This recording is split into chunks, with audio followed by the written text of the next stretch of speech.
வணக்கம் சொந்தங்களே. எப்பயும் போல தான் மத்தியானம் சாப்பிட்டு வந்து கொஞ்ச நேரம் ரெஸ்ட் எடுத்தேன். அப்புறம் ஈவினிங் டீ குடிப்பானேன். நீங்கள் டீ குடிக்கிறதுக்கு முன்னாடி இது பண்ணுங்க பாருங்கள். அப்படி குச்சி கிழங்கு இருக்குல்ல, மரவள்ளி கிழங்கு, அதை வந்து கேரட்டு பீட்ரூட்டு சீவி நம்ம பொரியல் பண்ணுறோம்ல, அதே மாதிரி சீவணுங்க. சீவி இட்லி பாத்திரம் இருக்குது பாருங்கள், அந்த இட்லி பாத்திரத்தில் அதை வச்சு இட்லி மாதிரி வச்சு அப்படியே வந்து அவிக்கணும். இட்லி எப்படி அவிக்கிறோமோ அதே மாதிரி அவிச்சு போட்டுக்கிட்டோம். ஒரு குண்டானில் போட்டுக்கிட்டோமா, தேங்காய் திருவி வச்சுக்கிறோம். இங்கே பாருங்கள், எள்ளும் நிலக்கடலையும் அப்படி மிக்சியில் போட்டு அடித்து வச்சுக்கிட்டோம்.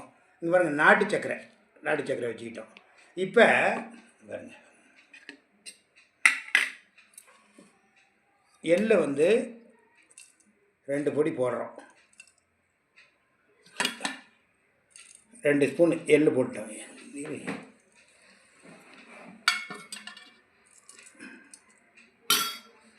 இங்கே பாருங்கள், நாட்டு சக்கரை. இப்போ நாட்டு சக்கரை வந்து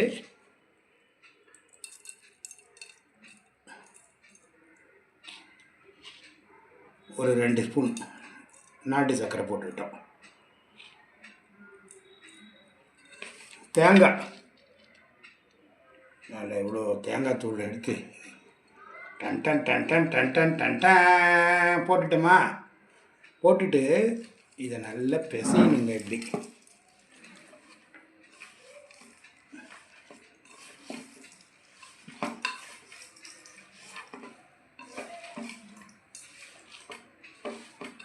இந்த சாயந்தரத்தில் குழந்தைங்களுக்கு ஸ்நாக்ஸ் மாதிரி செஞ்சு கொடுக்கலாம். அது இல்லாமல் மரவள்ளி கிழங்கு வந்து ரொம்ப சத்தான பொருள் தாங்க, நல்லா செஞ்சு கொடுக்கலாம். இந்த மரவள்ளி கிழங்குல எத்தனையோ டிஷ் இருக்குங்க.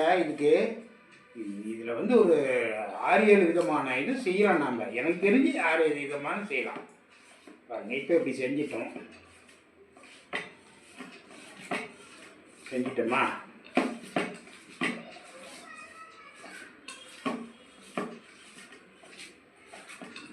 நீங்கள் ஆப்பிரிக்கன் அந்த நாட்டு இதெல்லாம் பார்த்தீங்கன்னா இந்த மரவள்ளி கிழங்குடைய இதுதான் தூள் தான் வச்சு சாப்பாடு மாதிரி செஞ்சு சாப்பிட்றாங்க.